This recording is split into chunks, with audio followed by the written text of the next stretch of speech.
پورا جہان اللہ کی عطا سے ہمارے آقا کے قبضے میں ہے. تو میرے بھائیوں میں آپ کو بتانا یہ چاہتا ہوں جب پورا جہان آقا کے قبضے میں ہے تو پھر جنت پر بھی میرے آقا کا قبضہ ہے کہ نہیں؟ زور سے بولو، زور سے بول دو. جنت پر بھی میرے آقا کا قبضہ. آپ کو ایک مثال دے کر کے سمجھایا تھا کہ کسی کا مکان ہے، بلڈنگ ہے کوئی، تو آپ نے دیکھا ہوگا کہ لوگ اپنے مکان کے دروازے پہ اپنا نام لکھوا دیتے ہیں، اپنے بنگلوں کے دروازے پہ، اپنے کوٹھیوں کے دروازے پہ اپنا نام لکھوا دیتے ہیں. اور اس نام کا مطلب یہ ہے کہ جس کا نام دروازے پہ لکھا ہوا یہ بلڈنگ اسی کی ہے.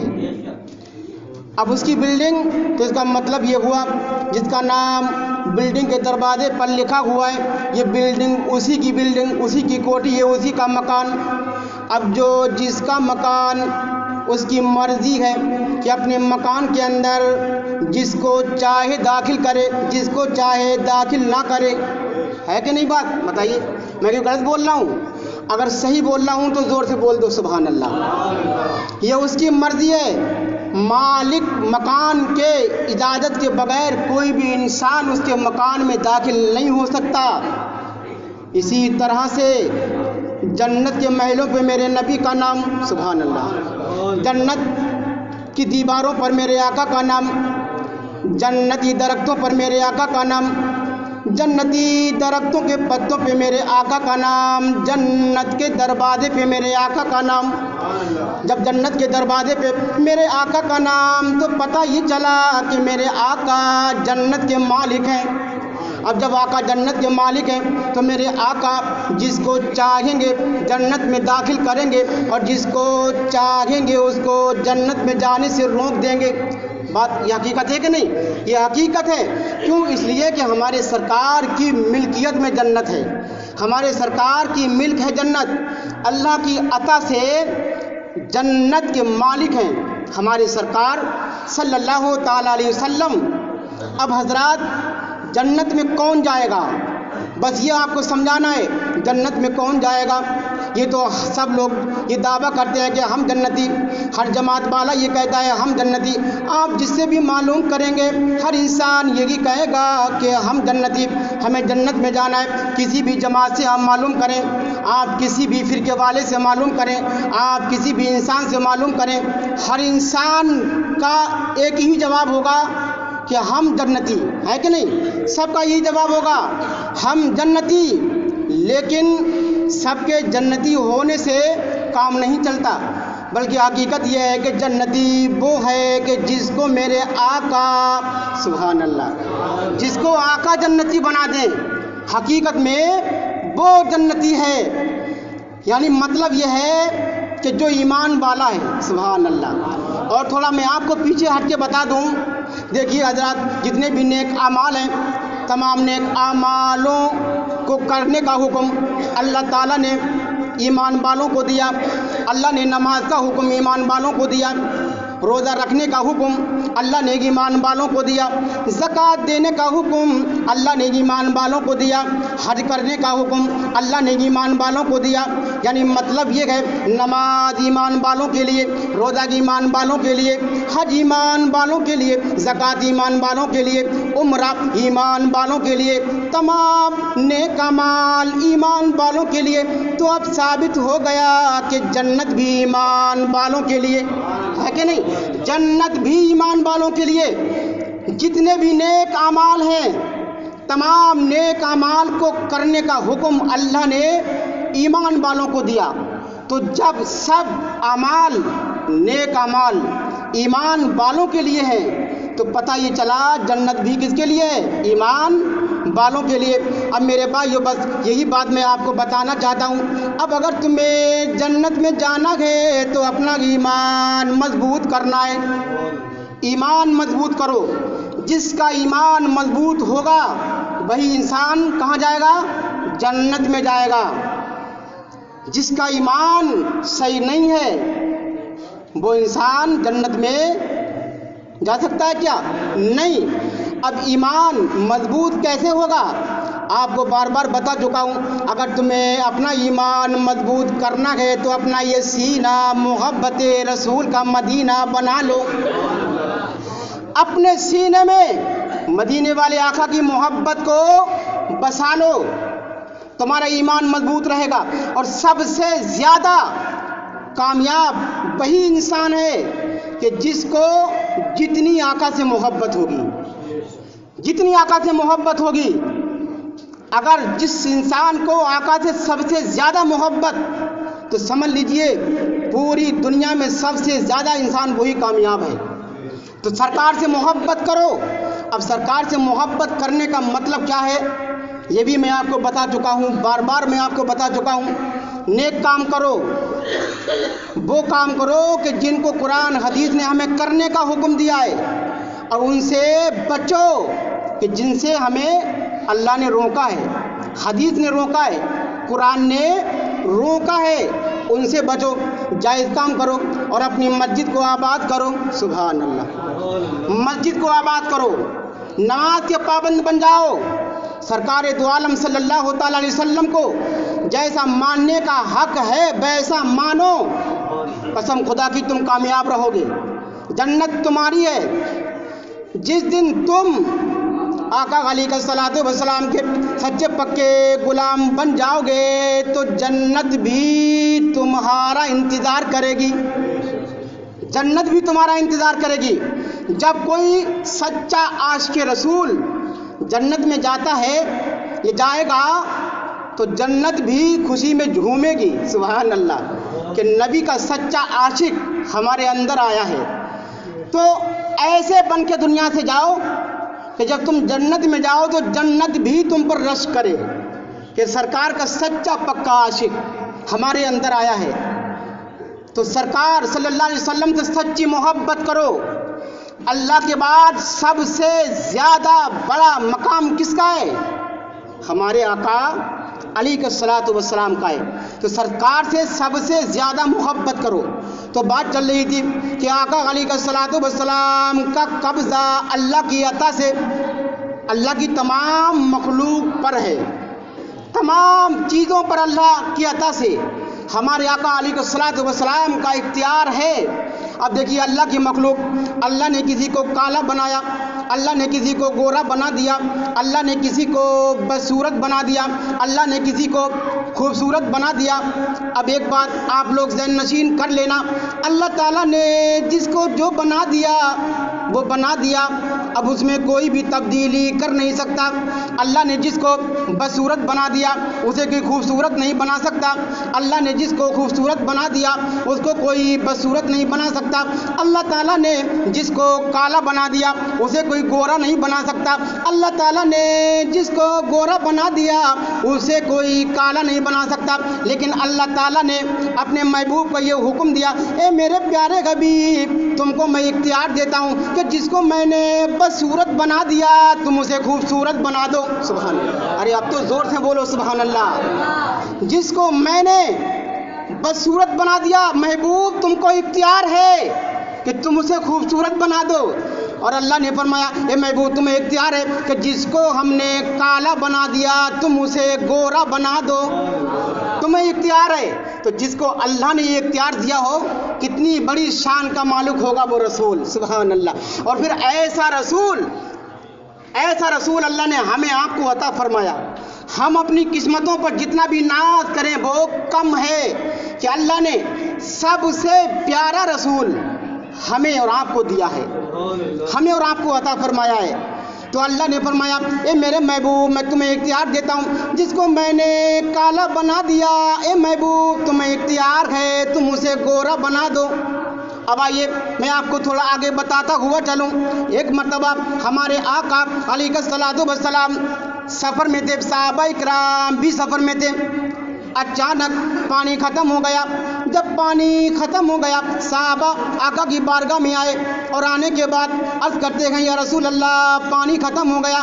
تو میرے آقا نے حضرت علی کو بلایا اور علی سے کہا، اے علی جاؤ پہاڑ کی دوسری جانب جاؤ، جا کر کے دیکھو وہاں پر ایک حبشی غلام پانی کا مشکیزہ لے کر کے جا رہا ہوگا، اے علی جاؤ تم اس کو میرے پاس بلا لاؤ، سبحان اللہ، اس کو تم میرے پاس بلا لاؤ۔ اور جب حضرت علی نے جب دوسری جانب پہاڑ کی دوسری جانب جا کر کے دیکھا تو ویسا ہی پایا جیسا کہ میرے آقا نے فرمایا، سبحان اللہ۔ یہ غیب کا علم ہے نہیں، بتائیے پہلے، یہ علم غیب ہے یا نہیں؟ علم غیب ہے نہیں، یہ علم غیب ہے۔ اور غیب کی بات آپ کرتے ہو جب اللہ ہی نہیں چھپا، سبحان اللہ، اللہ سے بڑا کون غیب ہے؟ جب اللہ نہیں چھپا تو پھر کون سا غیب میرے آقا سے چھپ سکتا ہے؟ فرماتے ہیں اعلیٰ حضرت، اور کوئی غیب کیا تم سے نگاہ ہو بھلا، اور کوئی غیب کیا تم سے نگاہ ہو بھلا، جب نہ خدا ہی چھپا تم پہ کروڑوں درود۔ کون سا غیب ہمارے سرکار سے چھپ سکتا ہے جب خود رب نہ چھپا، سبحان اللہ۔ یہاں سے یہ بھی معلوم چلا کہ میرے آقا عالم الغیب ہیں، اللہ کی عطا سے غیب جانتے ہیں۔ تو میرے آقا نے فرمایا، اے علی جاؤ پہاڑ کی دوسری جانب ایک حبشی غلام پانی کا مشکیزہ لے کر کے جا رہا ہوگا، اس کو میرے پاس لے کر کے آؤ۔ جب علی نے دوسری جانب پہاڑ کی جا کر کے دیکھا تو واقعی جیسا میرے آقا نے فرمایا تھا ویسا ہی پایا، ایک حبشی غلام، ایک کالا کلوٹا غلام پانی کا مشکیزہ لے کر کے جا رہا تھا۔ حضرت علی نے اس حبشی غلام سے کہا، چلو تمہیں میرے آقا نے بلایا، زور سے بولو سبحان اللہ، زور سے، تم کو میرے آقا نے بلایا۔ تھوڑا آنا کانی کرنے لگا حضرت، وہ تو علی ہے نا، علی کون ہے؟ علی آنا کانی کرنے لگا۔ علی نے کہا، اپنی مرضی سے چلتے ہو یا پھر میں اپنے حساب سے تمہیں لے کر کے چلوں؟ سبحان اللہ، وہ تھے سچے پکے عاشق رسول، جیسا آقا نے کہہ دیا وہ اٹل تھا، اٹل ان کے لیے جان چلی جائے لیکن نافرمانی نہیں ہو سکتی ہے۔ لیکن یہاں پر کیا ہے، جان بچ جائے نافرمانی ہو تو ہو جائے، سمجھے نہیں، کوئی پرواہ نہیں۔ پھر کہتے ہیں ہم صاحب ہم بہت بڑے ایمان والے ہیں، ایمان والے ہیں، کام کرتے ہو جہنمیوں والے اور خواہش مند ہیں ہم کس کے؟ جنت کے، بتائیے پہلے۔ پھر کہتے ہیں ہم بہت بڑے ایمان والے ہیں۔ کوئی بھی انسان اس وقت تک سچا پکا مسلمان ہو ہی نہیں سکتا کہ جب تک پوری دنیا سے زیادہ محبت مدینے والے آقا سے نہ کرے۔ کوئی مسلمان نہیں ہو سکتا ہے سچا پکا، مومن وہ نہیں ہو سکتا ہے۔ سچا پکا اگر مومن بننا ہے تو ہمیں سب سے زیادہ سرکار سے محبت کرنا ہے، اور محبت کرنے کا مطلب چہروں پہ داڑھی بھی سجا لو، سبحان اللہ۔ روزانہ چلا رہے ہیں صاحب، روزانہ چلا رہے ہیں، آج کے رسول ہے نا، آج کے رسول، زیادہ میں کچھ نہیں کہوں گا، آپ سب سمجھدار ہیں۔ سنت رسول کو اپنے چہروں پر سجا لو، قسم خدا کی تم سنت رسول کو اپنے چہرے پر سجاؤ گے تمہارے لیے جنت میں محل سج جائے گا، سبحان اللہ، جنت میں تمہارے لیے مکان سج جائے گا۔ سجا لو اپنے چہروں پر سنت رسول کو، اللہ توفیق عطا فرمائے۔ تو میرے آقا علیہ الصلوۃ والسلام کے حکم کے مطابق حضرت علی نے اس سے کہا، چلو تمہیں میرے آقا نے بلایا۔ اب وہ حبشی غلام چلنے لگا، آقا علیہ الصلوۃ والسلام کی جب بارگاہ میں آیا تو میرے آقا نے فرمایا کہ دیکھو میرے درمیان پانی ختم ہو گیا، تھوڑا سا پانی دے دو، لیکن تمہارا پانی جتنا ہے اتنا ہی رہے گا، سبحان اللہ، زور سے بولو، بہت اچھی بات میں تمہیں بتا رہا ہوں، ایمان تازہ ہو جائے گا۔ تھوڑا سا پانی ہمیں دے دو، تھوڑا سا پانی ہمیں دے دو، تمہارا پانی کم نہیں ہوگا، تمہارا پانی کم نہیں ہوگا۔ حبشی غلام راضی ہو گیا۔ میرے آقا علیہ الصلوۃ والسلام کا ذرا کمال دیکھو، آقا کی شان دیکھو، آقا کا مقام دیکھو، آقا کی عظمت دیکھو، آقا کی رفعت دیکھو، آقا کا مقام دیکھو، آقا کی بلندی دیکھو، سبحان اللہ۔ ہمارے سرکار ایسے بلند ہیں، ایسے بلند ہیں کہ اللہ کی تمام مخلوق میں سب سے بلند ہیں، سبحان اللہ۔ اور جو ان کا غلام ہوتا ہے وہ بھی سب سے بلند ہوتا ہے، سب سے بلند ہوتا ہے۔ کسی کے پیچھے مت جاؤ، اگر جانا ہے تو مدینے کے تاجدار کے پیچھے جاؤ۔ دنیا دار کے پیچھے جانے سے کچھ نہیں ہو سکتا۔ جو دنیا دار کے پیچھے چلتا ہے جو کسی نیتا یا کسی زمیندار کے پیچھے جاتا ہے تو کوئی گارنٹی نہیں کہ اس کی حفاظت ہو یا نہ ہو، لیکن میں دعوے سے کہتا ہوں کہ جو مدینے کے تاجدار کے پیچھے جائے گا اس کی حفاظت اللہ کی زمین کے اوپر بھی ہوگی، زمین کے اندر بھی ہوگی، میدان محشر میں بھی ہوگی۔ لیکن شرط یہ ہے مضبوطی سے دامن پکڑو، کس کا؟ مدینے والے آقا کا۔ اور جو مدینے والے آقا کا غلام ہوتا ہے وہ کسی کے پیچھے جاتا ہی نہیں اور کسی سے ڈرتا بھی نہیں ہے۔ سبحان اللہ، ڈرتا کسی سے نہیں ڈرتا ہے۔ تو ہاں میرے بھائیوں، میں عرض یہ کر رہا تھا، میرے آقا نے فرمایا تمہارا پانی کم نہیں ہوگا، تھوڑا سا پانی دے دو۔ وہ راضی ہو گیا۔ پھر میرے آقا نے اپنا دست پاک اس پانی کے مسجدے پہ رکھ دیا۔ سبحان اللہ، یا زور سے بول دو۔ اپنا دست پاک میرے آقا نے پانی کے مسجدے پہ رکھ دیا اور صحابہ میں اعلان کر دیا، اے میرے صحابہ، تم سب لوگ اپنے اپنے برتنوں کو پانی سے بھر لو۔ تمام صحابہ نے اپنے اپنے برتن پانی سے بھر لیے۔ پانی جتنا تھا اتنا ہی رہا، اتنا تھا بھی کم نہ ہوا۔ زور سے بولو سبحان اللہ۔ پانی جتنا تھا اتنا ہی رہا، ذرہ برابر بھی کم نہ ہوا۔ یہ ہے میرے نبی کی شان، میرے نبی کا مقام۔ سبحان اللہ، سبحان اللہ۔ جو نبی کا دامن تھام لیتا ہے، ایسے نبی کا دامن تھام لیتا ہے، وہ بھی بے مثل ہو جاتا ہے، بے مثال ہو جاتا ہے۔ جب اس حبشی غلام نے یہ منظر دیکھا تو حیران رہ گیا اور آقا کی بارگاہ میں عرض کرنے لگا، آپ کون ہیں؟ تو میرے آقا نے فرمایا، میں اللہ کا رسول ہوں، میرا نام محمد ہے۔ حبشی غلام کہنے لگا، اب دیر نہ کیجئے، مجھے اپنا کلمہ پڑھا کر کے داخل اسلام کر لیجئے۔ سبحان اللہ۔ ہمارے سرکار نے اس کو اسلام کا کلمہ پڑھایا اور داخل اسلام فرما لیا۔ پھر میرے آقا نے فرمایا اس حبشی غلام سے، مانگ تو کیا مانگنا چاہتا ہے؟ سوال کر، تو کس چیز کا سوال کرتا ہے؟ جو تو مانگے گا میں تجھے دے دوں گا، جو سوال کرے گا میں تیرا سوال پورا کر دوں گا۔ اب وہ حبشی غلام کہنے لگا، مجھے مال و دولت کی ضرورت نہیں، مجھے ہیرے جواہرات کی ضرورت نہیں، مجھے جاہ و حشمت کی ضرورت نہیں، مجھے سونے چاندی کی ضرورت نہیں۔ میرے آقا یا رسول اللہ، میں یہ چاہتا ہوں کہ میں کالا ہوں، آقا مجھے گورا بنا دو۔ ارے زور سے بولو، زور سے بولو۔ میری کوئی خواہش نہیں ہے سرکار، بس خواہش یہ ہے کہ میں کالا ہوں، مجھے گورا بنا دو، مجھے گورا بنا دو، میں کالا ہوں۔ میرے آقا علیہ الصلوۃ والسلام نے اپنا دست پاک اس کے بدن پر پھیر دیا، قسم خدا کی وہ کالا تھا گورا بن گیا، گورا بن گیا۔ پھر وہ حبشی غلام کہنے لگا، اب وہ حبشی نہیں رہا، اب تو وہ گورا ہو گیا، گورا غلام۔ سبحان اللہ، خوبصورت غلام بن گیا۔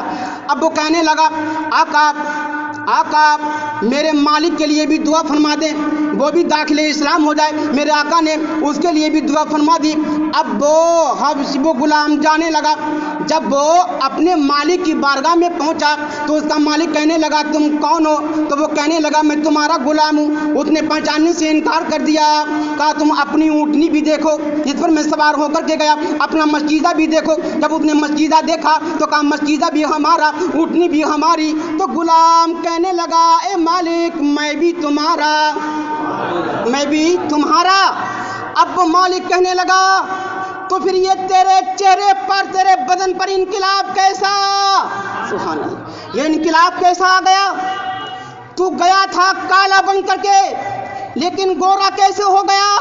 تو اب وہ غلام کہنے لگا، وجہ یہ ہے اے میرے مالک، جب میں گیا تھا تو تیرا غلام بن کر کے گیا تھا، لیکن جب میں اب واپس ہوا ہوں تو مدینے کے تاجدار کا غلام بن کر کے واپس ہوا ہوں۔